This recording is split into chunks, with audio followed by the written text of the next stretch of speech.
আমার একটা প্রবলেম ছিল, সেটা হলো যে দলীয় মনোনয়ন পত্র সাথে দেওয়া হয়নি। উনি বলেন আপিল করতে হবে। তুচ্ছ কারণ নিয়ে আমাকে এই হয়রানি হলো। যাই হোক, সঠিকভাবে সুন্দরভাবে সবকিছু উপস্থাপন করে সঠিকটা উপস্থাপন করবেন। রাজবাড়ী 2 বাংলাদেশ খেলাফত মজলিস। আমার একটা প্রবলেম ছিল, সেটা হলো যে দলীয় মনোনয়ন পত্র সাথে দেওয়া হয়নি। রিটার্নিং অফিসারকে বললাম এটা অ্যাকসেপ্ট করলেই তো হয়ে যায়, সব তো ঠিক আছে। উনি বলেন আপিল করতে হবে। তুচ্ছ কারণ নিয়ে আমাকে এই হয়রানি হলো। যাই হোক, যে এখন আমি সেটা মনোনয়নপত্র ফিরে পেয়েছি, অর্থাৎ মঞ্জুর হয়েছে। এখন সামনে সুষ্ঠু ও পক্ষপাতিত্বহীন নির্বাচন, এটা আমি প্রত্যাশা করি।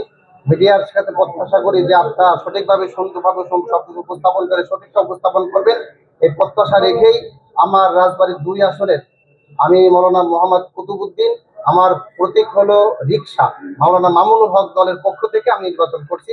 আপনি সকলের দোয়া এবং দোয়া কামনা করছি। ধন্যবাদ।